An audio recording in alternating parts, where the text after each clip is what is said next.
আসসালামু আলাইকুম।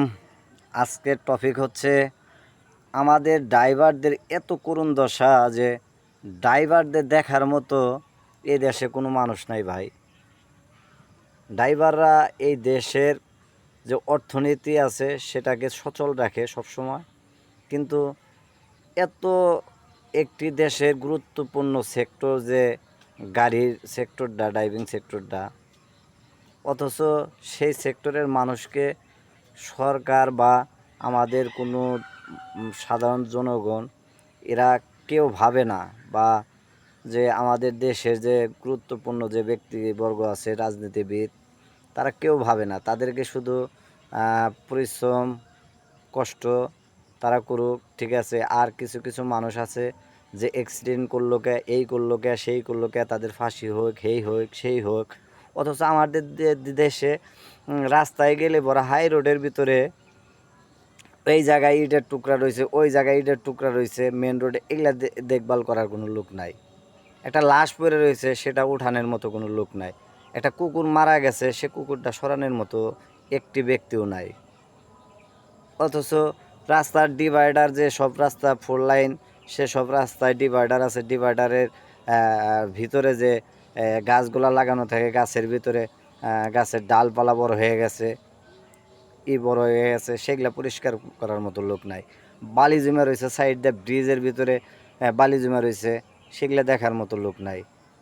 অথচ ড্রাইভাররা এই করলো, মদ খাইলো, সেই করলো, সেই করলো, এগুলা কথা কিন্তু প্রচুর পরিমাণ উঠছে। তা আমরা সাধারণ মানুষ, আমরা ভাই এগুলা বুঝি না। আমরা একটি জিনিস বুঝি যে আমাদের কর্ম করে খাইতে হবে, আমাদের কর্মস্থলটা যেন সঠিকভাবে সঠিক নিয়মে চলে। আর আমাদেরকে এমন একটি ব্যবস্থা করে দেওয়া হোক যে যারা সাধারণ ড্রাইভার, সাধারণ সেক্টরে আছে, তাদের কোনো বেতন নাই। একটি ড্রাইভার মালিকের মাহাজনের গাড়ি চালায়, তাদের বেতন হবে না কেন? বেতন হওয়া উচিত। 1 টাকা বেতন নাই, যখন খুশি তখন তাকে ছাঁটাই করে দিবে। মন চাইলে, আজকে মন চাইছে, বলবে যে তোমাকে রাখবো না, শেষ, চাবি দাও, চাবি দিয়ে দিল। তো সেই ব্যক্তিটা যে দেশের জন্য কাজ করতেছে, দেশের জন্য সব কিছু উৎসাহ করতেছে, অ্যাক্সিডেন্ট করলে সে মারা গেতেছে, সরকার থেকে 10 পয়সা দিতেছে না, মাহাজন দিতেছে না, তাহলে সে ব্যক্তির পরিবার কিভাবে চলবে? এটা আমার একটি আবদার রয়ে গেল আপনাদের কাছে, প্রতিটা মানুষের কাছে, প্রতিটা মানুষের বিবেকের কাছে। আপনাদের বিবেকের তাড়নায় কি বলে যে একটি ড্রাইভারের এইভাবে জীবন শেষ হয়ে যায়, আন্ধা হয়ে তার পরিবারটা কষ্ট করুক, ঠিক আছে, তার পরিবারে এমন হাল হয়ে যায় যে তার পরিবার দেখার মতো কেউ থাকে না। এটা আমাদের দেশের সরকারের জন্য যেমন লজ্জাজনক, প্রতিটা মানুষের জন্য লজ্জাজনক।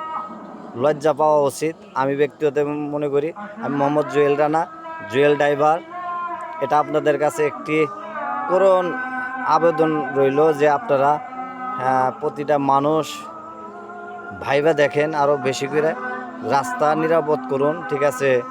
অনেক কারণে অ্যাক্সিডেন্ট হয়, কী কারণে অ্যাক্সিডেন্ট হইলো সেটা আপনারা বেশি বেশি তুলে ধরার জন্য চেষ্টা করুন। ড্রাইভার যদি ভুল করে, যদি তার নিজের ভুলে যদি অ্যাক্সিডেন্ট করে, তাদেরকে সাজা দিন, কিন্তু বিনা অপরাধে ড্রাইভারদেরকে সাজা দিবেন না, দোষী বানাবেন না। এই বলে আমি আমার টপিক শেষ করছি। আসসালামু আলাইকুম।